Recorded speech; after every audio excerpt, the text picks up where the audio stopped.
할렐루야. 따라하십시다. 하나님께서 당신의 뜻을 반드시 이루십니다. 여러분, 하나님의 뜻이 이루어집니다. 믿으시기 바랍니다. 우리 설교 요약지에 나와 있는 성경 구절들을 몇 구절 한번 읽어볼까요? 사무엘상 16장 13절부터 우리 사무엘하 5장 3절까지 4개의 정도 성경 구절이 나와 있는데 우리 함께 쭉 읽어 나가 보십시다. 먼저 사무엘상 16장 13절 말씀 시작. 사무엘이 기름 뿔병을 가져다가 그의 형제 중에서 그에게 부었더니 이날 이후로 다윗이 여호와의 영에 크게 감동되니라. 사무엘이 떠나서 라마로 가니라. 사무엘상 18장 29절 말씀. 사울이 다윗을 더욱 두려워하여 평생에 다윗의 대적이 되니라. 사무엘상 31장 6절 말씀. 사울과 그의 세 아들과 무기를 든 자와 그의 모든 사람이 다 그날에 함께 죽었더라. 사무엘하 5장 3절 말씀 시작. 이에 이스라엘 모든 장로가 헤브론에 이르러 왕에게 나오매 다윗 왕이 헤브론에서 여호와 앞에 그들과 언약을 맺음에 그들이 다윗에게 기름을 부어 이스라엘 왕으로 삼으니라. 할렐루야. 혹시 제가 몇 월 며칠 나온지 아십니까? 우리 교회? 모르시는 게 당연합니다. 저도 몰라요. 코로나하고 같이 와가지고 제가 온 것인지 코로나가 온 것인지 헷갈릴 때가 한 번씩 있습니다.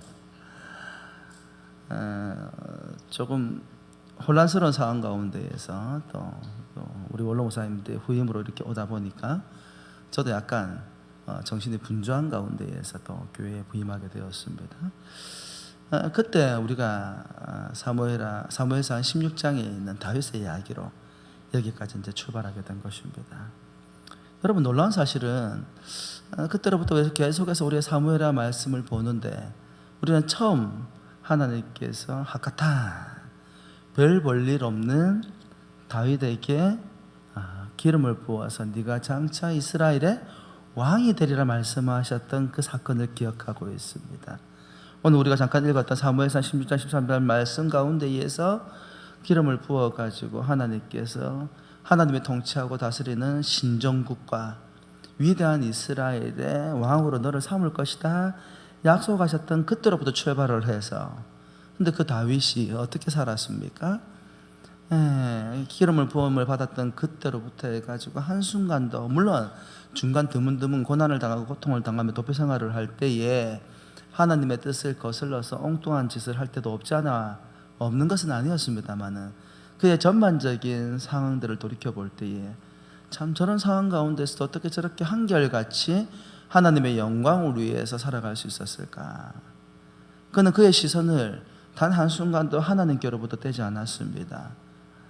낙심한 순간조차도 위기에 부딪혔을 때에 현실적인 방법으로 문제를 해결하려고 한 것이 아니고 고난과 고통 가운데에서도 살아계신 하나님을 바라보면서 그 하나님의 은혜와 하나님의 능력으로 자신 앞에 있는 문제들을 해결해 나가려고 했다 이 말입니다.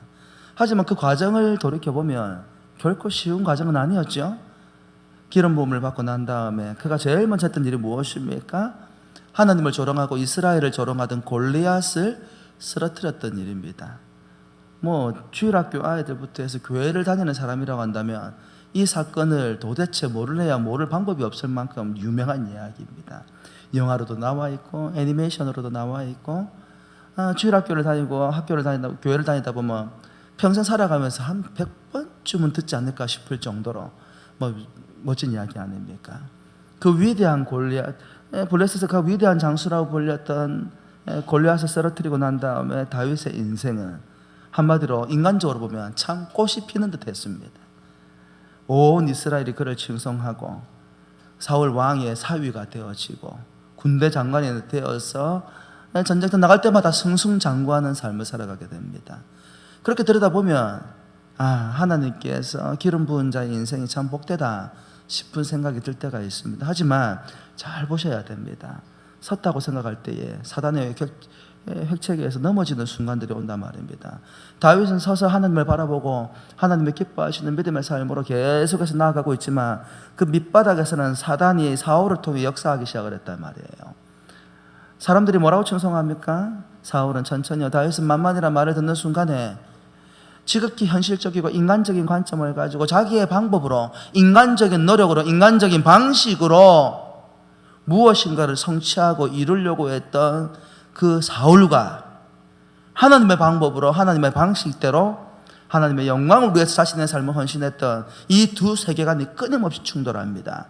여러분 잘 들여다보셔야 됩니다. 이 땅의 삶은 유명한 문명학자가 말했던 것처럼 여러분 세속주의와 기독교의 이 두 세계관이 끊임없이 충돌을 합니다. 그리스도인들의 삶이라는 것은 단순하게 일반적인 세상 사람들이 살아가는 것처럼 그와 같은 평범한 삶이 아닙니다. 우리의 삶은 때로 세상 가운데 환영받지 못합니다. 왜냐하면 눈에 보이지 않는 하나님을 온 우주의 주인이라고 고백하기 때문에 눈앞에 있는 가시적인 현상이 전부 다라고 믿는 사람들에게는 어리석게 보일 뿐만 아니라 더 나아가 세상이 죄로 오염되었다고 하는 순간에 자신이 옳다고 인정하고 자신이 도덕적으로 윤리적으로 바르다고 말하는 사람들에 의해서 때로는 표적이 되고 공격의 대상이 되기도 한다 이 말입니다. 하나님을 모르는, 하나님을 떠나버린 사울에 의해서 다윗은 심각한 도전을 받게 되어집니다. 잘 보십시오.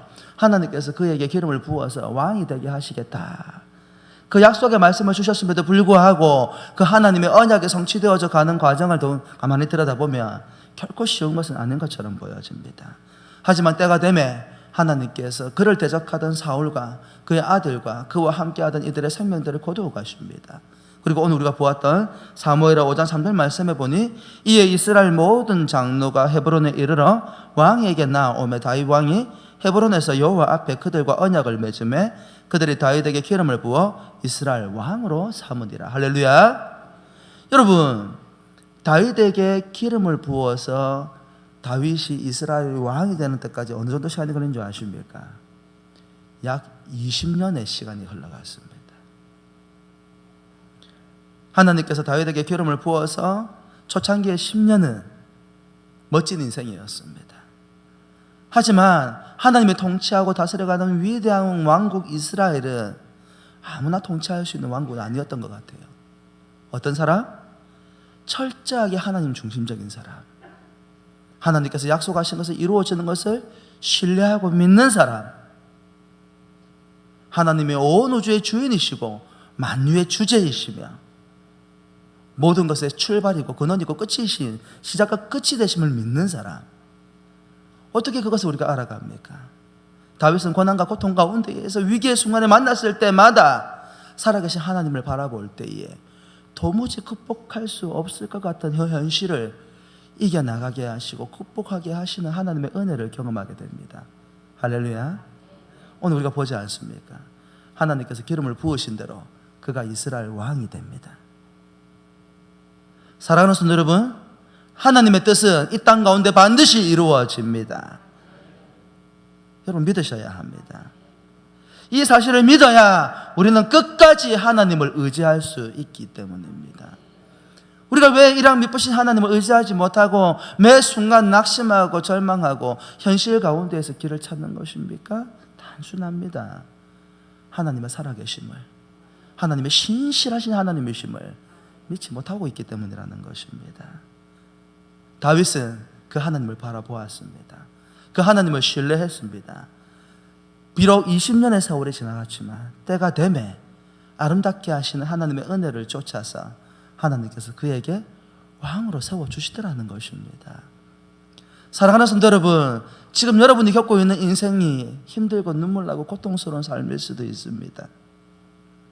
하나님께서 나에게 주신 은혜, 나에게 주신 사명, 하나님께서 나에게 허락하신 많은 약속들이 있음에도 불구하고 그 약속이 우리의 삶 가운데 성취되기는커녕 눈앞에 보이는 것이 고난과 고통의 시간이라 할지라도 여러분 낙심하지 아니하고 의심하지 아니하고 이랑 믿으신 하나님을 바라보고 믿음으로 순종하고 나아가면 때가 되면 하나님의 뜻은, 하나님의 약속은 반드시 성취되고 이루어집니다. 할렐루야.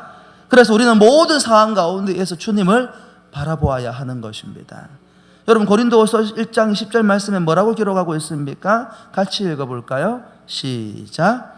하나님의 약속은 얼마든지 그리스도 안에서 예가 되니 그런즉 그로 말미암아 우리가 아멘하여 하나님께 영광을 돌리게 되느니라. 뭐라고 이야기합니까? 하나님의 약속은 얼마든지 예. 사실은 이 예라는 단어도 우리 헬라어 성경에 들어가 보면 아멘입니다. 아멘이 무슨 뜻입니까? 그렇게 될지어다, 그렇게 됩니다, 진실입니다. 여러분들이 하나님 말씀을 듣는 순간 아멘으로 여러분이 고백하는 순간 여러분의 믿음대로 그 약속의 말씀들이 여러분의 삶 가운데 성취되는 거예요. 왜 아멘 해야 됩니까?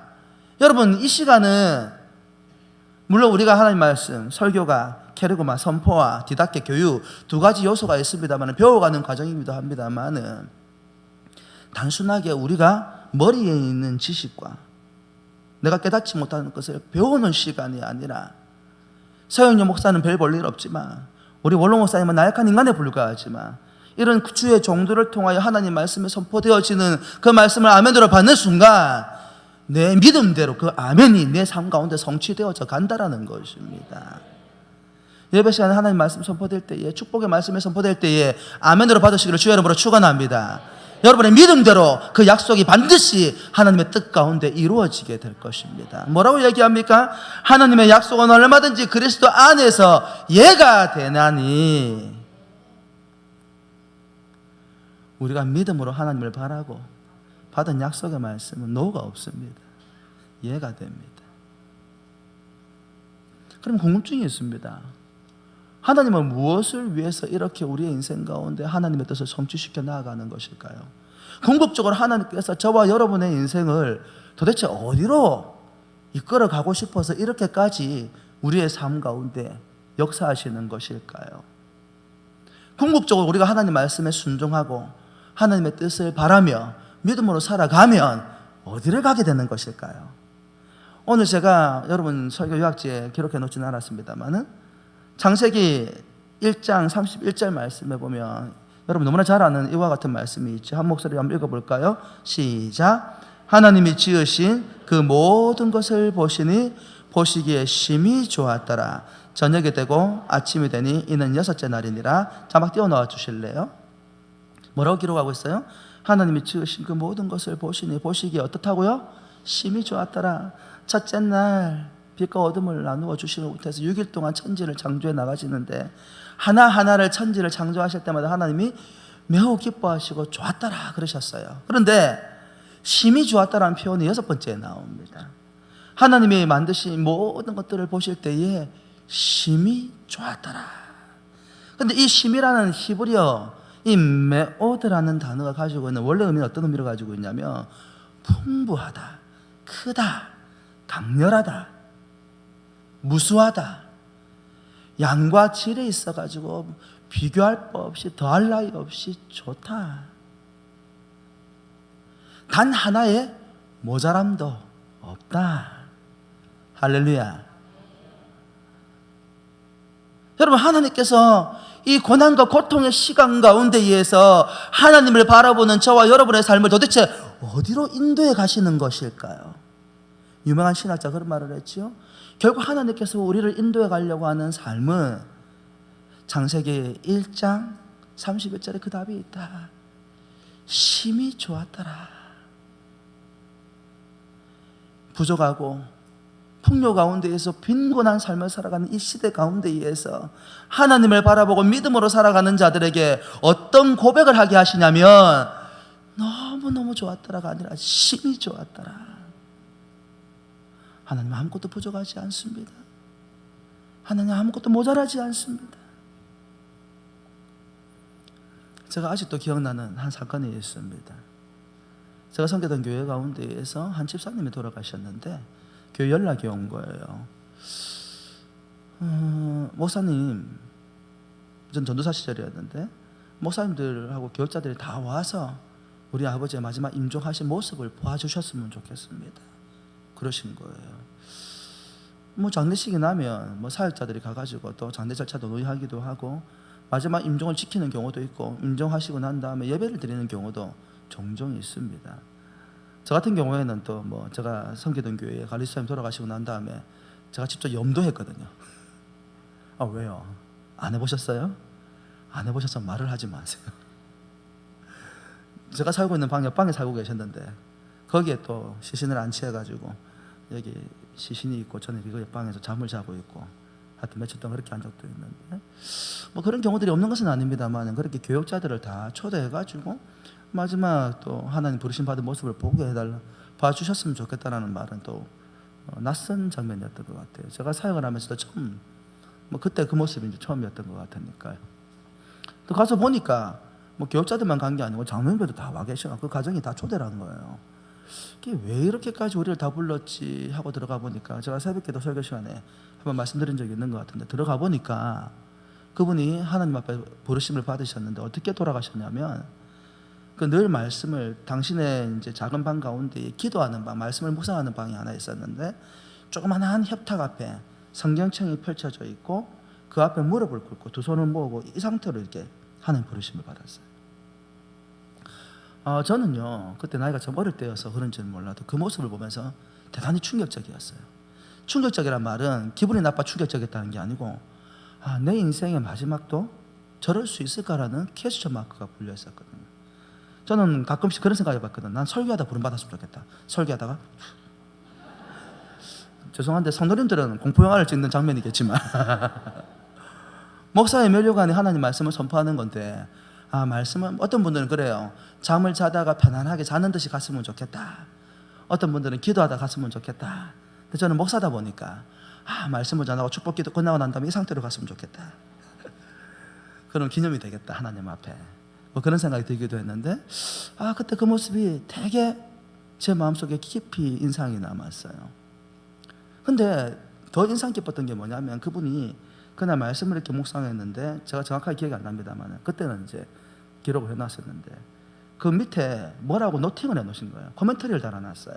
설교 본문 가운데다가, 성경책에다가 뭐라고 달아놨냐면, 내 인생의 날이 짧지 않지만 아무것도 부족하지 않은 충만한 인생이었다. 충족한 인생이었다. 인간적으로 보면 부족한 것이 너무너무 많은데, 그분이 하나님 앞에 말씀을 보고 마지막 부르심을 받는 순간에 하나님 성경 말씀 읽다가 그 귀 위에다가 옆에다가 코멘터리를 이렇게 뭘 달아, 자기가 감동받은 것을 기록해 놨는데, 짧지 않은 내 인생이었지만 아무것도 부족하지 않은 인생이었다. 그때는 제가 그 말의 의미가 뭔지를 잘 몰랐어요. 인생이라는 게 얼마나 부족한 게 많습니까? 때로는 건강이, 때로는 물질이, 때로는 시간이, 때로는 내가 원하는 것들이 충족되어지지 않아서 늘 무엇인가 채워지지 않는 그 갈급함 때문에 목말라하고 힘들어하는 것이 인생이었는데, 하나님 앞에 믿음으로 살아갔더니 인생의 마지막 날에 한 믿음의 사람으로 하여금 고백하게 하시는 것이, 하나님, 나는 아무것도 부족하지 않은 충족한 인생이었습니다. 여러분, 이것이야말로 하나님께서 궁극적으로 저와 여러분들에게 주시기 원하는 복입니다. 사랑하는 성도 여러분, 이 땅 가운데 우리에게는 채워지지 않는 그 무엇인가가 있을 수 있습니다. 건강이, 경제적인 것들이, 내가 소망하고 기도하는 어떤 것들이 이 땅에 살아가면서 채워지지 아니하여서 늘 부족한 것처럼 느껴지는 순간이 있을는지 모르겠습니다. 하지만 하나님께서 저와 여러분에게 예수 그리스도 안에서 궁극적으로 주시기 원하는 그 보장은 아무것도 부족하지 않습니다. 모든 것이 다 충족합니다. 더 나아가 이 땅의 삶을 살아가되 믿음으로 살아가며 부족한 가운데에서도 우리로 하여금 충만함을 느끼게 하십니다. 이것이 궁극적인 하나님의 은혜입니다. 하나님의 말씀대로 하나님의 뜻대로 순종하고 살아가면 하나님께서 저와 여러분의 삶들을 어떻게 하신다고요? 심히 보기에 좋았더라. 하나님께서 이와 같은 인생으로 여러분들을 이끌어가기를 원하신다는 것입니다. 사랑하는 성도 여러분, 하나님의 뜻을 바라며 하나님께서 말씀하시는 대로 믿음으로 살아가시기를 주의 이름으로 축원합니다. 그러면 인생의 마지막 날에 심히 좋았더라. 하나님께서 말씀하신 대로 아무것도 부족함이 없는 충족한 인생으로 여러분을 충만케 하여 주실 것입니다. 하나님의 본래 의도대로 살아가며 우리의 인생은 모자람이 없는 삶을 살아가게 됩니다.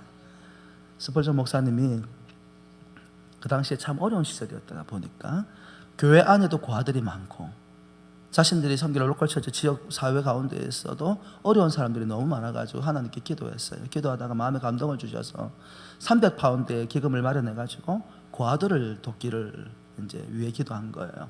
그 당시 뭐 스펄전 목사님의 교회는 폭발적인 부흥의 역사가 일어났기 때문에 감사하게도 그 300파운드가 다 채워진 거예요. 300파운드의 헌금을 다 받아들고 저희 교회 천사헌금처럼 받아들고 하나님 이 물질을 어디에 쓸까요? 어떤 고아들 어떤 방식으로 고아들을 도우면 좋을까요? 기도하는데 갑자기 하나님께서 스펄전 목사님 마음 가운데 조지 뮬러에게 갖다 주어라. 조지 뮬러 아십니까? 스펄전 목사님 동시대에 고아들의 아버지라고 불렸다. 그 사역자에게 갖다 주어라. 하나님 무슨 말씀하십니까? 우리 교회 고아들 이 지역사회에 있는 고아들을 돕기 위해서 기금을 마련했는데 뜬금없이 스펄전에게 조지 뮬러에게 갖다 주라니요. 정말 하나님 내가 생각 잘못하고 있나? 며칠을 기도하는데 하나님께서 계속해서 똑같은 감동을 주시는 거예요. 조지 뮬러에게 갖다 주어라. 여러분 하나님께서 마음에 감동 주시면 어떻게 해야 되지요? 여러분 감동 주시는 대로 순종해야 역사가 일어납니다. 감동 주시는 대로 순종해야 역사가 일어난다니까요. 많은 이들이 하나님께서 마음에 감동을 주시는데도 불구하고 순종하지 않기 때문에 하나님이 예비하신 은혜와 복을 못 누리는 경우들이 얼마나 많은데요. 그래서 스펄전 목사님의 300파운드의 돈을 들고 조지 뮬러 목사님에게 다 찾아간 거예요. 찾아봐도 안 보여. 어디 보니까 어느 구석에서 뭐하고 있나 봤더니 기도하고 있어.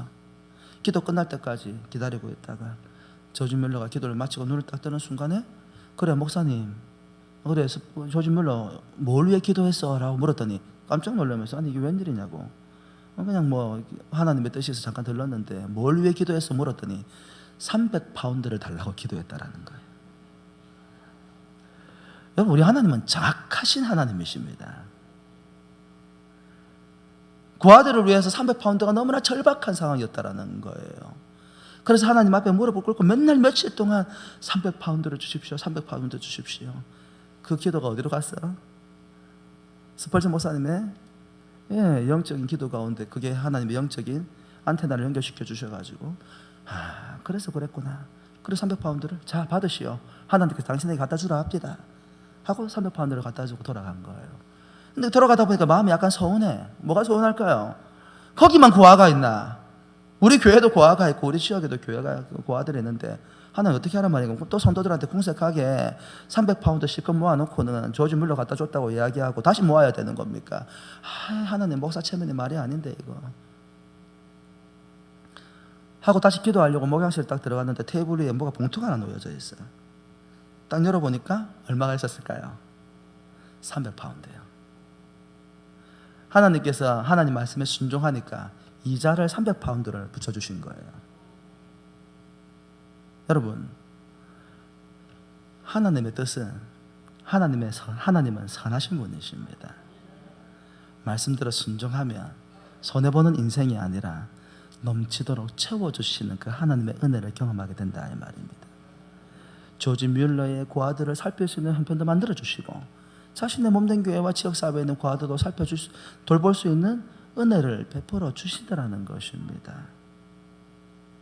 왜 우리가 하나님을 의지하고 끝까지 하나님의 말씀대로 순종하고 살아가야 합니까? 그 가운데에서 하나님의 능력과 역사가 나타나기 때문입니다. 그러면 어떻게 우리는 하나님의 뜻을 바라며 하나님 말씀대로 순종하고 살아갈 수 있을까요? 여러분 첫 번째로 우리가 기억해야 될 내용이 있습니다. 그러나 아무나 하나님의 뜻을 바라거나 아무나 하나님의 그 약속하신 것들을 그 성취를 목격하고 경험하는 것은 아닙니다. 우리의 삶 가운데에서 변화가 필요하다 이 말입니다. 무엇입니까? 하나님의 뜻이 성취되는 삶을 갈망하고 하나님의 약속이 여러분 삶 가운데 이루어지기를 바라신다고 한다면 여러분 삶 가운데 있는 죄의 싹, 오늘 본문에 나와 있는 여부스를 제거하는 과정이 필요하다 이 말입니다. 사무엘하 5장 6절 말씀 같이 한번 읽어볼까요? 시작. 왕과 그의 부하들이 예루살렘으로 가서 그 땅 주민 여부 사람을 치려하며 사람들이 다윗에게 이르되 내가 결코 이리로 들어오지 못하리라. 맹인과 다리 저는 자라도 너를 물리치리라 하니 그들 생각에는 다윗이 이리로 들어오지 못하리라 함이나. 여러분 놀라운 사실이 뭐냐면 이스라엘 가운데에 여러분 가나안 땅은 하나님께서 누구에게 주신 땅입니까? 누구에게? 에? 하나님께서 누구에게 주신 땅이에요? 이스라엘 땅이 이스라엘 백성들에게 주신 땅이에요. 하나님께서 이 가나안 땅을 주시마 약속하실 때에 신명기 20장 16절과 17절 말씀에 뭐라고 기록을 해놨냐면 이렇게 기록을 해놓으셨어요. 오직 내 하나님 여호와께서 내게 기업으로 주시는 이 민족들의 성읍에서는 호흡 있는 자를 하나도 살리지 말지니 곧 헷 족속과 아모리 족속과 가나안 족속과 브리스 족속과 히비 족속과 여부스 족속을 내가 진멸하되 내 하나님 여호와께서 내게 명령하신 대로 하라. 이스라엘 백성들이 가나안 땅에 들어가기 전에 하나님께서 가나안 땅에 살고 있는 이방 족속들, 왜 이 족속들을 구태여 하나님께서 지목하여 말씀하셨냐면 이 족속들을 진멸하지 않을 때에 그 이방 족속으로 인하여 우리의 삶에 우상이라는 삶이 영향력을 미쳐서 이스라엘을 부패하고 타락하게 만들게 할 것이라는 이유 때문이었어요. 그래서 하나님께서 하나도 남기지 말고 진멸하라고 하셨다고요. 놀라운 사실은 무엇입니까? 그 여부스 족속이 오늘 다윗의 시대까지도 여기에 남겨져 있더라는 거예요. 하나님께서 깨끗하게 진멸하라고 했던 그 여부스 족속이 아직도 이스라엘, 그것도 이스라엘 한가운데에 예루살렘에 덩그러니 버티고 있더라는 거예요. 왜요? 여러분, 이스라엘 백성들이 몇 년 동안 애굽에서 노예 생활을 했습니까? 430년 동안 노예 생활을 했어요. 그 노예 생활이 끝나고 난 다음에 가나안 땅에 하나님께서 들어가라 명령하셨는데도 불구하고 하나님을 신뢰하지 못해서 이리저리 이리 재고 저리 재다가 그만 낙심하여서 40년 동안을 더 광야에서 뺑뺑이를 돌았지 않습니까? 그러다가 여호수아를 통해서 하나님께서 가나안 땅을 점령하게 하시고 나중에 가나안 땅을 분깃으로 다 나누어 주었습니다. 그때에 여호수아가 기력이 많이 쇠했을 때입니다. 그러면서 여호수아가 유언과 같은 말을 남기죠. 어떻게 할래 너희들? 너희가 요단 저편에 있는 이방의 나라에서 섬기던 그 신을 섬기든지 아니면 여기까지 인도하신 너희 주 여호와 하나님을 섬기든지 오늘 너희는 선택하라. 나와 내 가정은 오직 여호와 하나님만을 섬기겠다. 온 백성들이 우리도 그러하겠습니다. 그러면서 남아있는 아직도 미정복한 지역들을 하나님 말씀대로 철저하게 정복해 나가라. 근데 이스라엘 백성들이 어떻게 했지요? 그 말씀대로 순종하여 남아있는 이방 성소들을 정복해 나갔나요? 아닙니다. 무려 470년 80년에 가까운 세월 동안 집도 없고 거처할 곳도 없고 땅 한 평도 없이 이방 땅에 나그네와 같은 삶을 살아가던 그들이 하나님의 은혜 가운데에서 가나안 땅을 정복하고 보니 집도 생기고 땅도 생기고 살아갈 수 있는 방편이 생겼어. 여러분 잘 보셔야 됩니다. 사명이라는 것은 중간에 멈춰버리면 안 됩니다. 하나님이 주신 사명은 끝까지 감당해 나가야 하는 것입니다. 하나님이 주신 사명은 내 마음대로 바꿀 수도 없습니다. 하나님께서 말씀하시고 우리에게 은혜를 주신 대로 끝까지 순종하고 나아가야 합니다. 우리가 요즘 말씀 보고 있는 예레미야 말씀처럼 하나님 말씀대로 순종하다 보면 극심한 고난이 다가오기도 하고 낙심하는 상황이 생겨서 내 안에 있는 생수의 강이 마를 대로 말라가지고 도무지 은혜를 찾을 방법도 없고 감정도 신앙도 모든 것이 다 메말라서 널브러져 있을 때 하나님께서 예레미야에게 뭐라고 말씀하셨습니까? 너에게 준 사명을 기억해라. 너는 사명자로 부름을 받은 사람이야. 사명자는 그와 같은 순간 가운데에서도 하나님을 바라보고 믿음으로 나아가야 해.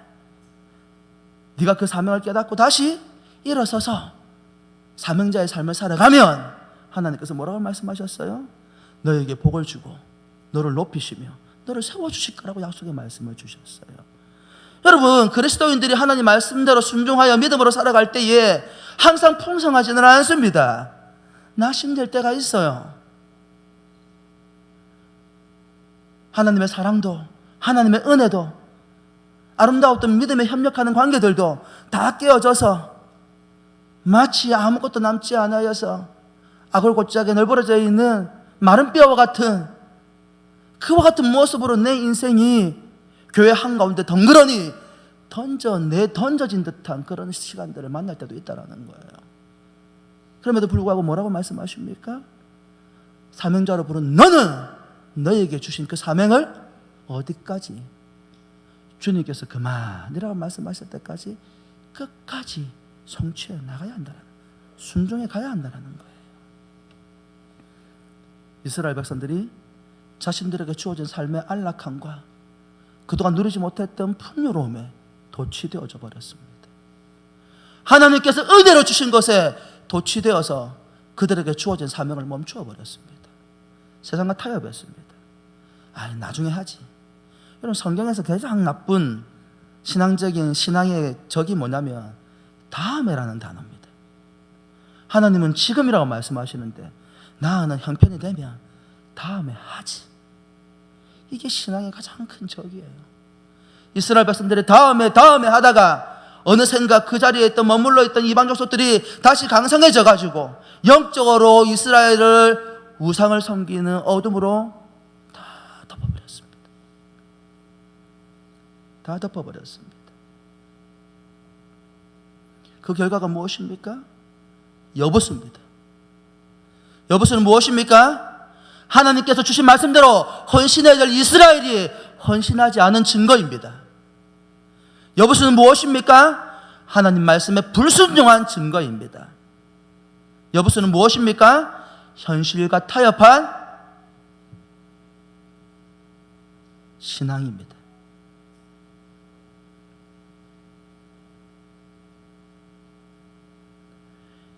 여부수는 왜 이스라엘이 타락할 수밖에 없는지를 보여주는 증거입니다.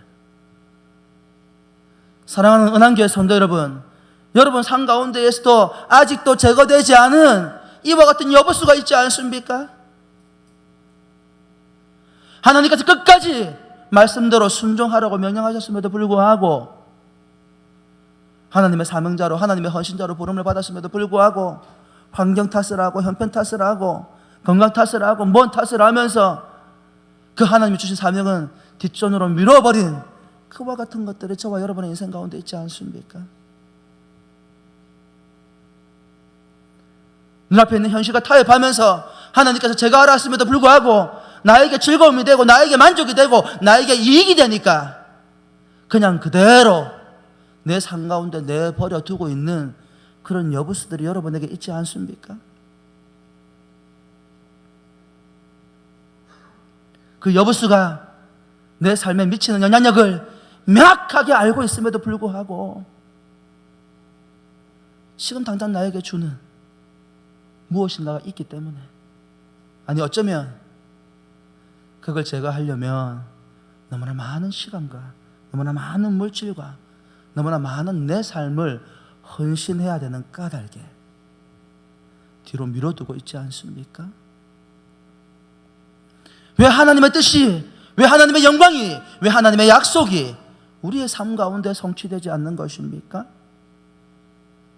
우리는 하나님의 약속을 바라고 갈망함에도 불구하고 놀랍게도 내 안에 있는 여부수를 들여다보지 못하고 살아가고 있지는 않는 것입니까? 사랑하는 성도 여러분, 데살로니가전서 5장 22절에 뭐라고 말씀하십니까? 악은 어떤 모양이라도 버리라 하셨습니다. 불순종은 죄입니다. 세상과 타협하는 것도 죄입니다. 사명자로 부름을 받았음에도 불구하고 환경과 여건과 어떤 것들을 핑계대면서 그 뒤에 숨어있는 것도 하나님께서 기뻐하지 않는, 우리의 삶의 한 걸음도 앞으로 나아가지 못하는 이유가 됩니다. 참된 신앙은 우리의 삶 가운데 여부수를 남기지 않습니다. 왜 다윗이 이스라엘의 왕으로 등극하고 난 다음에 제일 먼저 여부수를 점령한 것일까요? 여러분, 여부수는 이스라엘 백성들의 수치입니다. 우리의 인생의 여부수를 없애지 않으면 우리는 세상으로부터 수치를 당하게 됩니다.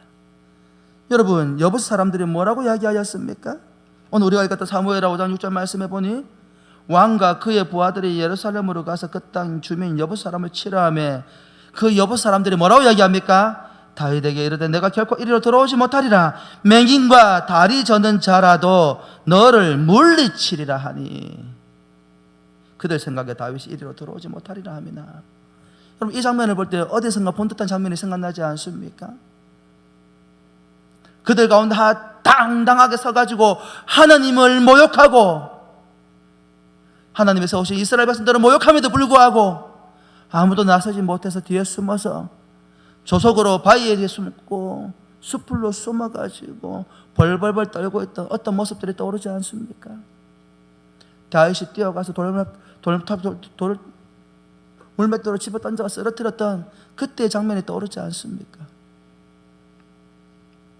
무엇 때문인지 모르지만 이스라엘 백성들이 여부스를 점령하지 못했어요.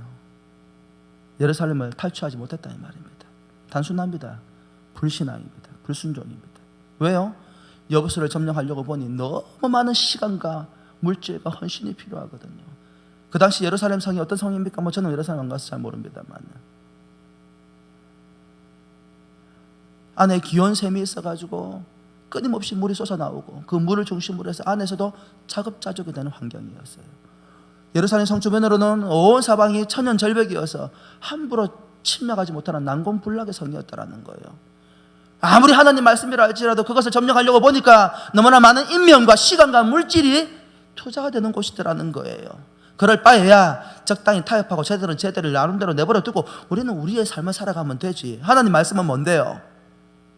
그 모든 것들을 점령하여 진멸하고 이 나라를 하나님이 통치하고 다스리는 위대한 도성이 되라 하셨던 그 땅이었다 이 말입니다.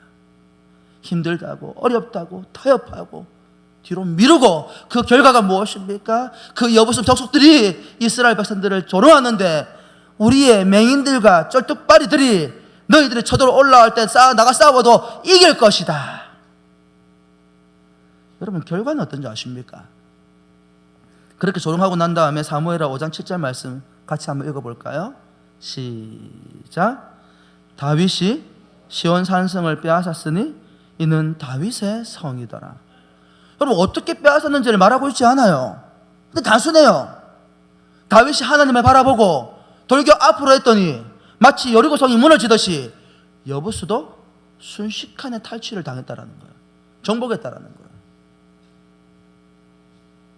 눈앞에 골리앗처럼 보인다 할지라도 난공불락에 여부수 성처럼 보인다 할지라도 하나님을 바라고 믿는 믿음으로 돌격 앞으로 나아가면 누가 사무엘하 5장 12절 말씀 같이 읽어볼까요? 시작. 다윗이 여호와께서 자기를 세우사 이스라엘 왕으로 삼으신 것과 그의 백성 이스라엘을 위하여 그 나라를 높이신 것을 알았더라. 내가 하는 것이 아니고 누가 하신 거라는 거예요? 살아계신 하나님께서 하신다라는 거예요. 하나님께서 우리에게 요구하는 것은 돈이 아닙니다. 시간이나 능력이나 권세, 물론 이런 것들이 세상을 살아갈 때에 하나님의 영광을 위해 살아갈 때에 필요한 것이긴 하겠습니다만은 하나님은 그 모든 것들보다도 무엇을 먼저 보세요? 하나님을 신뢰하고 믿는지를 보신다 이 말입니다. 그리고 순종하는지를 보신다 이 말입니다. 다윗이 이 땅 가운데 어찌 하나님께서 말씀하신 이 땅 가운데 어찌 이 여부수가 아직까지 있는가? 그게 왕으로서 주어진 많은 현안들의 문제들이 있음에도 불구하고 다윗이 제일 먼저 한 일은 이 땅 가운데, 이 하나님의 도성 가운데, 하나님의 나라 가운데 이방 여부수가 있다라는 것을 인정하지 못하겠다. 돌격 앞으로 하나님의 진멸하라는 가루 그 족속이다 하고 군사들을 이끌고 달려갔더니 순식간에 정복을 해버렸다 이 말입니다. 사랑하는 성도 여러분, 하나님의 영광을 위해 사시기를 주의 이름으로 축원합니다. 하나님의 영광을 위해서 하나님 말씀에 순종하면 하나님께서 여러분의 길을 열어주실 것입니다. 난공불락의 성처럼 보여지는 현실이라 할지라도 그 현실을 두려워하지 아니하고 골리앗처럼 보이고 여부성처럼 보이는 눈앞의 현실이라 할지라도 하나님의 살아계셔서 역사하시는 하나님, 세우시고 높이시는 하나님이심을 믿고 말씀에 순종하여 돌격 앞으로 가라 명하실 때 뛰어가면 하나님께서 정복하게 하신다 이 말입니다. 사무엘하 5장 10절 말씀에 뭐라고 이야기합니까? 시작.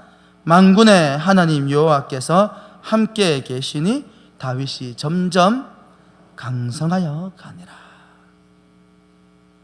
사랑하는 성도 여러분, 하나님의 영광을 위해서 믿음으로 살아가면 하나님께서 여러분의 인생을 점점 더 강성하게 하실 것입니다. 아무리 애쓰고 노력한다고 해가지고 강해지는 것이 아니에요. 하나님의 온 우주의 주인이시고 만유의 주제이시므로 우리의 삶을 강하게 하시고 평안케 하시는 분은 오직 하나님 한 분이십니다. 사무엘하 5장 12절 말씀에 뭐라고 말씀하십니까? 앞에 읽었던 말씀이죠. 시작. 다윗이 여호와께서 자기를 세우사 이스라엘 왕으로 삼으신 것과 그의 백성 이스라엘을 위하여 그 나라를 높이신 것을 알았다. 여러분, 다윗이 이스라엘의 왕이 되고 난 다음에 히람 왕이 어떻게 합니까? 11절 말씀에 두로왕 히람이 다윗에게 사절들과 백향목과 목수와 속수를 보내며 그들이 다윗을 위하여 다윗 왕국을 짓기 시작하더라 이 말입니다. 그런데 어느 날 다윗이 누그러미 자신의 왕국에 세워져 가는 모습을 보는데 자기도 모르게 눈물이 주르르 흘러. 왜요? 어떻게 이런 일이, 어떻게 내가 이런 것들을 누리고 살아가지? 그 순간 깨닫게 된 게 있는 거예요. 무엇을 깨달았어요? 하나님께서 나를 세우시고 하나님께서 나를 높여주셨구나. 힘들고 눈물 나고 고통스러운 삶을 지나가지만 그 가운데에서도 내가 세상 가운데 타협하지 아니하고 일양 미쁘신 하나님을 바라보고 고통 가운데에서도 묵묵히 그 길을 걸어갔더니 어느 순간 깨닫게 된 거예요. 주체할 수 없는 감동과 은혜가 그 삶을 사로잡은 거예요. 하나님께서 나를 세우시고 나를 높여주셨구나. 이것이 믿음의 복이구나. 여러분, 하나님이 세우시고 하나님이 높이시는 인생이야말로 복입니다. 할렐루야. 묵묵히 하나님을 바라고 믿음으로 살아가면 하나님께서 세우시고 하나님께서 높여주십니다. 하나님이 뭐라고 약속의 말씀을 주셨습니까? 신명기 28장 8절부터 14절 말씀 있지요? 한 목소리로 같이 한번 읽어볼까요? 신명기 28장 8절부터 14절 말씀입니다. 시작. 여호와께서 명령하사 내 창고와 내 손으로 하는 모든 일에 복을 내리시고 내 하나님 여호와께서 내게 주시는 땅에서 내게 복 주실 것이며 여호와께서 내게 맹세하신 대로 너를 세워 자기의 성민이 되게 하시리니 이는 내가 내 하나님 여호와의 명령을 지켜 그 길로 행할 것임이니라. 땅의 모든 백성이 여호와의 이름이 너를 위하여 불리는 것을 보고 너를 두려워하리라. 여호와께서 내게 주리라고 내 조상들에게 맹세하신 땅에서 내게 복을 주사 내 몸의 소생과 가축의 새끼와 토지의 소산을 많게 하시며 여호와께서 너를 위하여 하늘의 아름다운 보고를 여시사 내 땅에 때를 따라 비를 내리시고 내 손으로 하는 모든 일에 복을 주시리니 내가 많은 민족에게 구워줄지라도 너는 꾸지 아니할 것이요 여호와께서 너를 머리가 되고 꼬리가 되지 않게 하시며 위에만 있고 아래에 있지 않게 하시리니 오직 너는 내가 오늘 내게 명령하는 내 하나님 여호와의 명령을 듣고 지켜 행하며 내가 오늘 너희에게 명령하는 그 말씀을 떠나 좌로나 우로나 치우치지 아니하고 다른 신을 따라 섬기지 아니하면 이와 같으리라. 할렐루야. 하나님의 약속의 말씀입니다.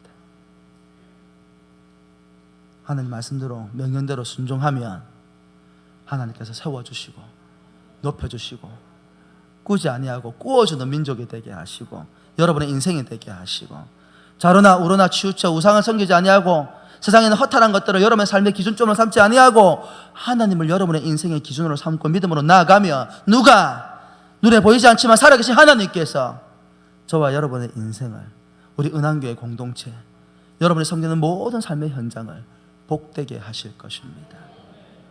여러분, 여호수아와 같이 한번 이야기해 볼까요? 어쩌시렵니까? 눈앞에 있는 현실을 타협하여 여부수를 여러분 삶 가운데 내버려 두실랍니까?